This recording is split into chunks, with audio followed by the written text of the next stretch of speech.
কিন্তু বড় কথা হয়েছে আমার শিশুগুলাকে মারা হইলো, এটা তো হত্যা করা হয়েছে। এই শিশুগুলাকে হত্যা করা হয়েছে। এখন যদি কেউ বলে পরিকল্পিত হত্যা করা হয়েছে, আপনারা ডিনাই করবেন কি করে? এখানে শিশু হত্যা হয়েছে, বাচ্চাদেরকে মারা হয়েছে, এটা বলছেন না। বিমান দুর্ঘটনায় 20 জন ছাত্র মারা গেছে, এটা কিন্তু নিউজ হেডলাইন না। হেডলাইন একজন ফ্লাইট লেফটেন্যান্ট মারা গেছেন, তার নিউজ হেডলাইন, এবং তার কান্নার ছবি, তার পরিবারের কান্নার ছবি দিচ্ছেন। তাহলে না, বাকি 20 বাচ্চাদের বিষয়েও হেডলাইন হয়েছে, না না প্রতিনিয়ত হয়েছে, আপডেট কিন্তু আপনি হচ্ছে। আপনি স্ক্রল তো আমি দেখলাম, আমি তো এই ঘন্টাখানেক টেলিভিশনে স্ক্রল গুলো দেখলাম ভাইয়া। আপনি সেখানে দেখেন, আপনার, আমার কথা হচ্ছে ঠিক আছে, দুটি আমার ইম্পর্টেন্স, আমার পাইলট ছেলে মারা গেছে, এটা প্রফেশনাল, মারা যেতে পারে, it's not very important things. দুর্ঘটনায় মারা গেছে, এটা নিয়ে মায়া কান্না করা কিছু না, এটা নিয়ে টেলিভিশন নিউজ করা কিছু নাই। দুর্ঘটনায় মৃত্যুটা, মারা গেছেন উনি, এই ছিল কান্নাকাটি করা, this is stupidity, this is stupidity of the media. কারণ মানুষ সে তো তার জানতে চায় ডিউটি, ঘটনাগুলো কি সে ঘটছে। অন ডিউটি, সে অন ডিউটি, সে মারা যেতে পারে, সে ট্রেনিং করছে, সে রিস্ক তো আছেই, তার মারা যেতে পারে, এটা জি। অস্বাভাবিক কিছু না, মারা যেতে পারে। এটা নিয়ে তো তার তার জীবনের এই ছিল, এই হইতো, ওই হইতে পারতো, এগুলা তো বলা যে রূপ বানায় কাহিনী বলা। কিন্তু বড় কথা হয়েছে আমার শিশুগুলাকে মারা হইলো, এটা তো হত্যা করা হয়েছে। এই শিশুগুলাকে হত্যা করা হয়েছে। এখন যদি কেউ বলে পরিকল্পিত হত্যা করা হয়েছে, আপনারা ডিনাই করবেন কি করে? এখন যদি কেউ বলে দেশের রাজনৈতিক অবস্থা অস্থিরতা সৃষ্টি করার জন্য, দেশের সরকারকে মানে নড়ে চড়ে বসার জন্য, সরকারকে চ্যালেঞ্জের মধ্যে ফেলার জন্য এই শিশুদের হত্যা করা হয়েছে। আজকে আপনারা দেখেন, বার্নিং ইউনিটে একটা হাসপাতাল আছে, আমি জানি না আপনারা এই এটা আনবেন কিনা। আপনি বলেন যে বার্নিং ইউনিট হাসপাতালটা করে কি সামন্তলাল কোনো পাপ করেছিল? তার এক্স্যাক্টলি, পাপ সেই হয়েছে, প্রশ্নটি উঠেছে। তার পাপ হয়েছে সে কেন শেখ হাসিনার মন্ত্রণালয়ে গেল? আরে বাবা, শেখ হাসিনার মন্ত্রণালয় তো সেনার প্রধানও ছিল, শেখ হাসিনা মন্ত্রণালয়ে তো অনেক সচিবরা ছিল, শেখ হাসিনার এতে তো অনেক পুলিশ অফিসার ছিল, অনেক মিলিটারি অফিসার ছিল, তাহলে তাদের কি হচ্ছে? এখন সামন্তলালকে আপনারা আজকের এই ক্রাইসিস পর্যন্ত তাকে আপনারা নিয়ে আসেন নাই, যে একজন এক্সপার্টাইজ বিল্ড আপ করছে। এবং আপনারা জানেন যে গত সাভারের বার্নিং কেসের পরে তার যে আউটস্ট্যান্ডিং পারফরমেন্স, এবং তারই কারণে একটা হাসপাতাল হয়েছে। আজকে আপনি এই প্রশ্নটা স্বাভাবিক আসবে মানুষের কাছে, না, এখন স্বাভাবিক। ওই সেটা নিয়ে মানুষ লিখছে সামাজিক যোগাযোগ মাধ্যমে। সামন্তলাল সেনা অপরাধকে, এবং তিনি বিশ্ব সেরা একটি হসপিটাল নির্মাণ করেছেন।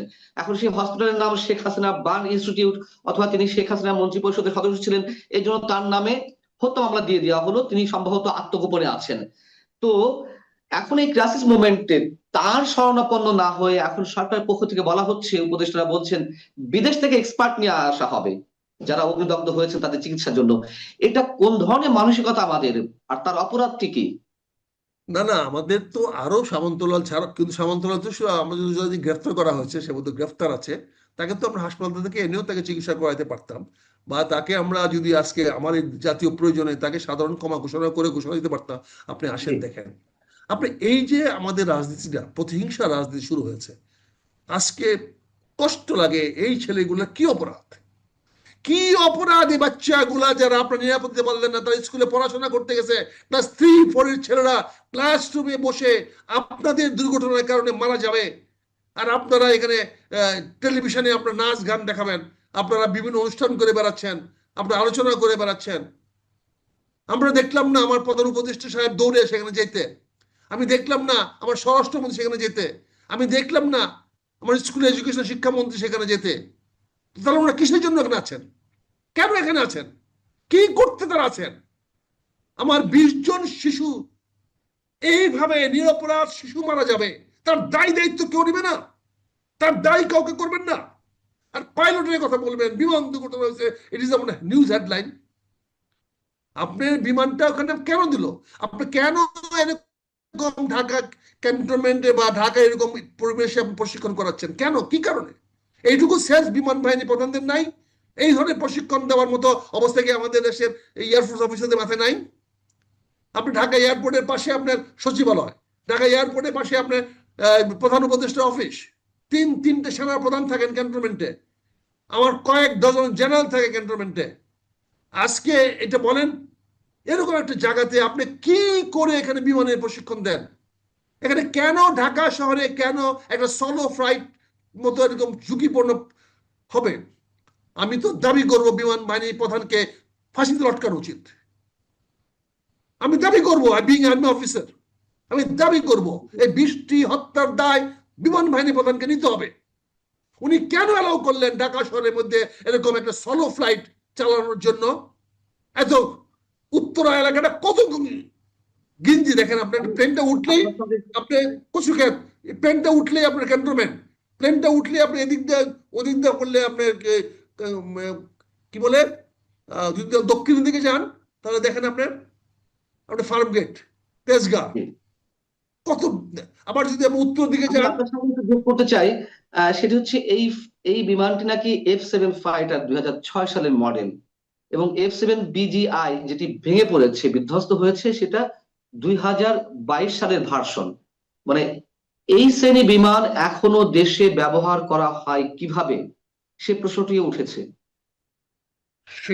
সেটার জবাব দিবেন আমাদের সরকার প্রধান, হয়তো উনি বললেন 11 মাসে আসছে, আমি কি জানি।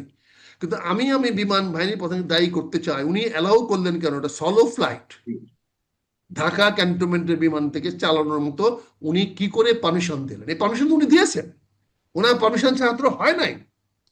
উনি কি বোঝা যাচ্ছেন এখানে? অথচ ঢাকা এয়ারপোর্টটা দেখেন, আমার তেজগাঁও এয়ারপোর্টে কি বানানো হয়েছে।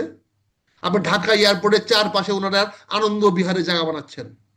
এই ক্যান্টনমেন্টের এই জায়গাটা, এয়ারপোর্টের জায়গাটাকে দেওয়া হয়েছে আনন্দ বিহারে জায়গা বানানোর জন্য? এটা দেওয়া হয়েছে বিমানবন্দরের জন্য। বিমানবন্দর যদি প্রয়োজন না হয় আপনারা ছেড়ে দিবেন। এয়ারফোর্স সম্পত্তি তো না, এটা প্রতিরক্ষা মন্ত্রণালয় সম্পত্তি, এটা বিমান বাহিনী সম্পত্তি না, এটা মিলিটারি স্টেট অফিসের সম্পত্তি, এটা কোনো বাহিনীর সম্পত্তি না, এটি হলো সেনা নিবাসের সম্পত্তি। এখানে আপনারা কেন এই ধরনের কাজগুলা করবেন? এবং সেখানে আপনারা এখানে আনন্দ বিহারে জায়গা বানিয়েছেন। এবং অনেকে বলতেছে, আজকে যেটা আমি শুনতেছি সবার কানে কানে, সবাই মুখে মুখে বলতেছে, আমাদেরকে বলতেছে, ভাই বলেন না কেন, আপনি কিছু বলেন না কেন? প্রশিক্ষণের টাকা নাকি ব্যবহার করা হয় না, বিমানে যে প্রশিক্ষণ টাকা দেওয়া হয় সেগুলো দিয়ে তারা ওই ডেকোরেশন পিস বানায়। ঢাকা ক্যান্টনমেন্টের বিভিন্ন বিমান বাহিনীর বিভিন্ন ইমারতের তারা ট্রেনিং এর টাকা দিয়ে তারা ইমারত বানায়। এটা আমি জানি না কতটা সত্য, কিন্তু আমাকে জানাচ্ছে অনেকে যে আপনারা এগুলো বলেন না কেন, আপনারা এগুলো দেখেন না, আপনাদের চোখ নাই, কি হচ্ছে এগুলো? আপনারা সবাইকে অন্ধ হয়ে গেছেন, সবাই কি বৃদ্ধ হয়ে গেছেন? বিমান বাহিনীর প্রধানকে আমাদের ভয় করতে হবে, সেও বাঘের বাচ্চা হয়ে গেছে বাংলাদেশে, তাকে আমাদের ভয়ে বিরুদ্ধে থাকতে হবে। ঢাকা ক্যান্টনমেন্টের মধ্যে সে সে যা কি করতেছে এগুলা আপনি যদি দেখেন তাকাইয়া, সারা কুর্মিটোলা এয়ারপোর্টটাকে সে কি বানিয়েছে? একটা পার্ক বানিয়ে ফেলেছে সে। কেন বানিয়েছে? এবং সেখানে সাধারণ মানুষ যেতে পারে না। কার জন্য? তোমার কে দিয়েছে এগুলা?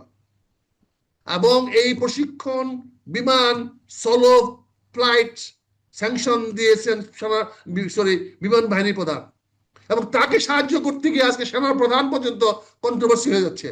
সেনার প্রধানের উপর আঙুল তুলতেছে মানুষ, কারণ সেনা প্রধান কেন তাড়াতাড়ি প্রম্পটলি গিয়ে রেস্কিউ অপারেশনে গেল? কারণ রেস্কিউ অপারেশন তো করার কথা এয়ারফোর্স, তার রেস্কিউ ফ্লাইট কেন গেল না? সঙ্গে সঙ্গে হেলিকপ্টার কেন গেল না? সঙ্গে সঙ্গে হেলিকপ্টার গিয়ে ওখানে কেন তারা স্মোক দিয়ে স্কুলের উপরে দিয়া কেন ফেলানো হলো না?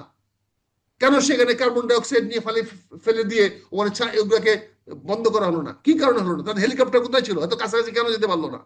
এগুলা বিমান বাহিনীর প্রধানকে জবাব দিতে হবে, আমাদের কথা বলতে হবে।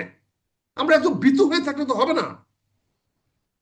গত 20 বছরে 15 বছরে বিমান বাহিনীর প্রশিক্ষণের টাকা কোথায় গিয়েছে? আমরা হিসাব চাই।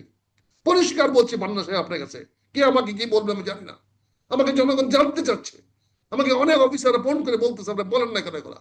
আমরা জানতে চাই কেন প্রশিক্ষণের টাকা ব্যয় করা হচ্ছে না? কেন উইদাউট ইনস্ট্রাক্টর অনেক সলো ফ্লাইটে পাঠিয়ে দেওয়া হলো তাকে? কি কারণে? এই ছেলেটার জীবন বড় কথা না, বড় কথা হচ্ছে এই যে 200 ছেলে যে আজকে মৃত্যু যন্ত্রণায় কাতরাচ্ছে, তার জবাব কে দিবে? কে দিবে তার জবাব? আমরা জবাব চাই, বিমান বাহিনী প্রধানের জবাব চাই, অনতিবিলম্বে তার ফাঁসি চাই। এই 200 ছেলে মেয়ের কাতরানোর এই কষ্ট আপনাদের গায়ে পৌঁছে না? আপনাদের কানে যায় না? এই 200 অনাথ ছেলে মেয়ে, শিশু ছেলে মেয়েরা আজ কাতরাচ্ছে হাসপাতালে, তাদের 70% 80% শরীর তারা পড়ে গেছে, তাদের কষ্ট আপনাদের কানে যায় না? তাদের দুঃখ আপনাদের লাগে না? আপনারা এখনো বসে আছেন হেলিকপ্টার দিয়ে তার বাচ্চাকে, তার বউকে নিয়ে আসেন, রাজশাহী থেকে নিয়ে আসছেন, কি মজার রিক্রিয়েশন ট্রিপ নিয়ে আসছেন, তার মা বাবাকে নিয়ে আসবেন। আর এই ছেলেদের মা বাবাকে কি করেছেন? পাইলটের বাপ মাকে নিয়ে আসবেন রাজশাহী থেকে বাংলাদেশে প্লেন দিয়া, আর আপনি এই 200 ছেলে মেয়েদের খোঁজ দেন নাই কেন? আপনি চিকিৎসা ব্যবস্থা করেন নাই কেন? হেলিকপ্টার তাদেরকে কেন হাসপাতাল নিয়ে যান নাই? কি কারণে নিয়ে যান নাই? আজকে আমাদের কেন উষ্মা প্রকাশ করতে হচ্ছে? কেন এগুলো বলতে হচ্ছে? দেশটা কি হয়ে গেছে? ফ্রি স্টাইল হয়ে গেছে, যার যা খুশি।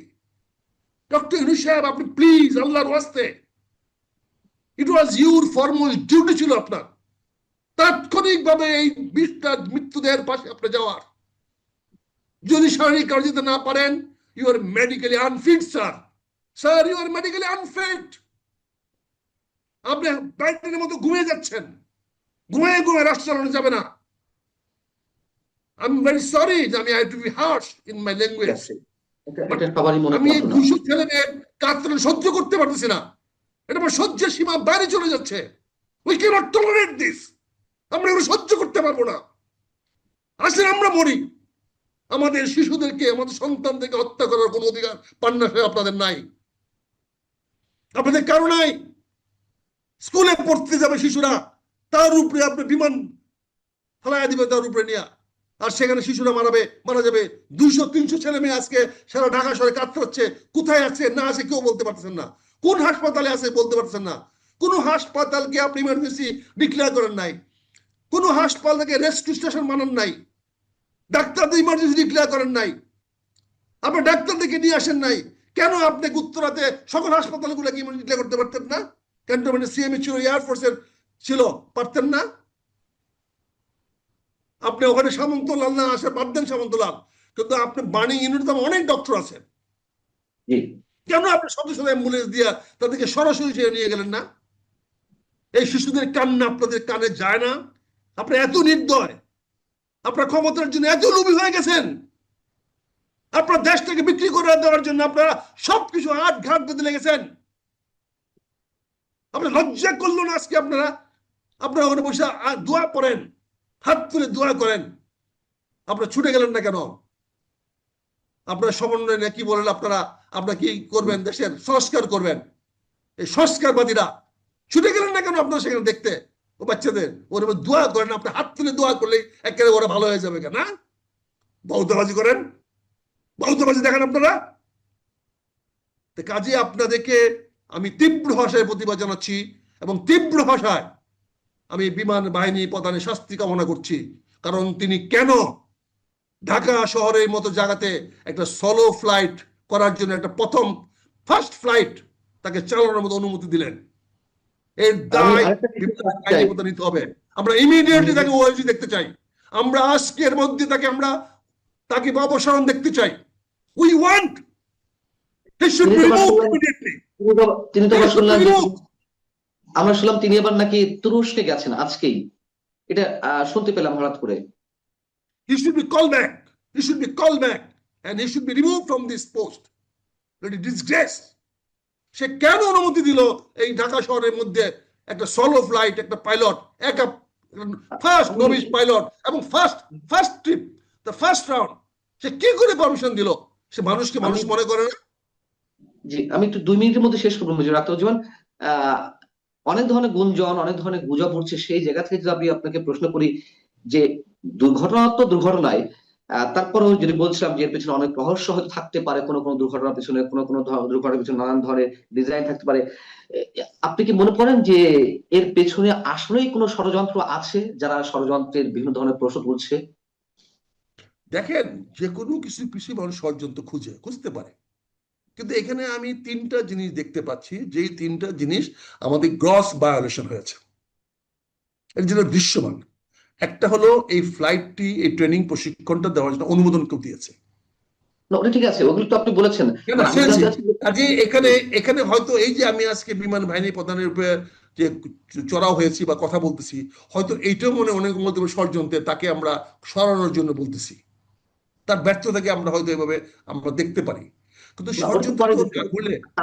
তার আগে এই সব বিষয় নিয়ে কোনো ষড়যন্ত্রের কোনো, যেমন এটি কতটুকু সত্য আমরা জানি না। যেমন একটি বিষয় খুব ভাইরাল হয়েছে, অ্যানোনিমাস মেইন পেজ নামে একটা ফেসবুক পেজ, সেখানে গত 19 তারিখে একটি পোস্ট দেওয়া হয়, এই school building will clubs living lots of kids lifeless. we see a terrible disaster fast coming. This will be as a result of poor maintenance of the building. কোন building এর কথা বলেছে আমরা জানি না, পুয়ার মেইনটেনেন্স এর কথা বলা হচ্ছিল। এটা খুবই ক্লিয়ার। শুনেন, আমাদের শিক্ষামন্ত্রী যিনি আছেন তিনি ইন্টারন্যাশনাল রিফিউজির অর্গানাইজেশনের একজন লোক। ইন্টারন্যাশনাল রিফিউজি যারা হ্যান্ডেল করে, they are all criminals, all international criminals. তারা মানুষকে এক দেশ থেকে আরেক দেশে পাচার করে, এক দেশ থেকে আরেক দেশে পাচার করে। এটা হলো ক্রিমিনাল অ্যাক্টিভিটিস। অল যারা আমরা দেখবেন যে রিফিউজিস যারা হ্যান্ডেল করে, রিফিউজি মানে কি? এক দেশ থেকে বিতাড়িত হয়। ইমিগ্রেশনে তো অনেকে কাজ করে। So he was the refugee in charge. Now এখন নতুন করে কাজ করার জন্য কি হচ্ছে, স্কুল বিল্ডিং নতুন করে করতে হবে, নতুন করে বানাতে হবে। ফলে এটা তো ইউজ হইতেই পারে, ষড়যন্ত্র হতে পারে, স্কুল বিল্ডিং গুলো পুরনো হয়ে গেছে, নতুন করে করতে হবে। নতুন করে করতে গেলে নতুন করে সামান্য কয়েক কোটি টাকা লাভ করার জন্য এতগুলো হত্যাকাণ্ড করা হবে, এটা কি মানা যায়? লাভ না, এটা হাজার হাজার কোটি টাকার লাভ। আপনি এখন দেখেন কি হবে, সকল স্কুল কলেজ গুলাকে এখন করা হবে। এখন দেখবেন আবার এগুলোকে নতুন করে ফায়ার ব্রিগেড আনা হবে, নতুন করে বা কেনা বেচা শুরু হবে, নতুন করে আবার স্কুল বিল্ডিং গুলাকে নতুন করে করা শুরু হবে। আবার দেখবেন বিভিন্ন দেশে হাজার হাজার কোটি টাকার তো ব্যবসা শুরু হয়ে গেল আজকে। এটা তো শিক্ষামন্ত্রী জন্য সহজ হয়ে গেল, রিফিউজিরা ব্যবস্থা করে দিল। কাজে এর যারা করে এরা তো ওই লাইনের লোক। এটা ছবি দেখলে বোঝা যায় যে ইন্টারন্যাশনাল র্যাকেটিং। এবং তারা শিক্ষামন্ত্রীকে এডুকেশন বাজেটে এই ইমিডিয়েটলি বিল্ডিং গুলো রিপেয়ার করার জন্য করা হয়েছে।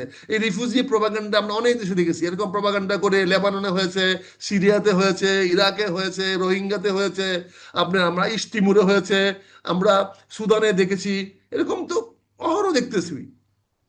আমরা হাইতি দেখেছি, ইথিওপিয়া দেখেছি। এই রিফিউজি যারা কন্ট্রোল করে, দে আর দি অ্যানাদার মানে বিগেস্ট মানে পৃথিবী মাফিয়া। রিফিউজি কন্ট্রোল যারা করে, বুঝেন না, এদিকে কেউ অস্ত্র দেয়, কেউ খাদ্য দেয়, কেউ ওষুধ দেয়। এটা big business, it's a very large business. কাজে এখানে আমার রিফিউজি মিনিস্টারকে, রিফিউজি পার্সন এক্সপার্ট কি মানে শিক্ষার উপদেষ্টা, his good friend of mine, আমরা একসঙ্গে চলেছি করে, কিন্তু he is a wrong person to be education minister. সে রিফিউজি নিয়ে কাজ করছে। মানুষের দুঃখ দুর্দশা নিয়ে যাদের ব্যবসা, যাদের আয় রোজগার, মানুষের কষ্ট, মানুষের দুঃখ, তাদের কাছে 200-500 ছেলে মেয়ের মৃত্যু কিছু না। তার মৃত্যুর মাধ্যমে তো তারা আয় করে।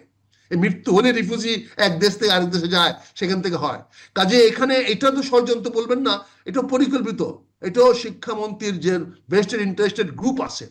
শিক্ষা সচিব দেখেন না শিক্ষাকে, আপনি এগুলো দেখেন না, মানুষগুলোকে এগুলোকে দেখেন, আইডেন্টিফাই করেন, এগুলোকে বলেন, জনগণের সামনে পরিষ্কার করেন, এক্সপোজ করেন এদেরকে। এরা কারা, কোত্থেকে আসছে, what is the background, please see. এই বাংলাদেশে পানি ঘোলা করে এখন যে যেরকম ভাবে পারতেছে কামাই করার নতুন করে চেষ্টা করতেছে। আমি আবার আপনাকে বলছি, এটাকে উড়াইয়া দিয়েন না। এই নিউজ গুলা যদি আমি মনে করি ফেক, কিন্তু ডেলিভারিটলি ইন্টেনশনালি করা হচ্ছে উইথ দ্য পারপাস, কারো পারপাস সার্ভ করে দেবো। আমি শিক্ষামন্ত্রীর কাছে বলবো, আই ওয়াজ এক্সপেক্টিং হিম, সবার আগে ওনার স্কুলে যাওয়া উচিত ছিল। He has failed to go. He has no right to remain as education minister, advisor. আমি প্রতিবাদ করব, ধন্যবাদ আপনাকে। দায়িত্বশীলতার জায়গাগুলো অবশ্যই দৃশ্যমান করতে চাই সবারই নিশ্চয়ই। এবং আপনি যে প্রশ্নগুলো অ্যারাইজ করেছেন সেগুলো নিশ্চয়ই কোনোটি একেবারে মানে অযৌক্তিক কিছু তা নিশ্চয়ই নয়। এবং হয়তো কিছু বলেছেন, ক্ষোভ থেকে বলেছেন, এবং আমরা চাইবো নিশ্চয়ই এগুলো কোনো কিছুই যে আশঙ্কাগুলো করা হচ্ছে শিশুর জীবনে কি আপনি ক্ষোভ সঞ্চয় করবে না? অবশ্যই না, আমি বলছি আপনার মানসিক অবস্থা নিশ্চয়ই এরকম অসংখ্য মানুষের যন্ত্রণা হচ্ছে, ভিতরে ছটফট হচ্ছে, মৃত্যুর মধ্যে কাতরাচ্ছে। এদের জন্য খুব কেন? আমি তো পারলে আমি মেরে ফেলতে পারছি, চাই ওদেরকে। ওই যে লোকগুলা ব্যর্থতার জন্য হয়েছে। আমার যদি ক্ষমতা থাকতো, I would have killed them.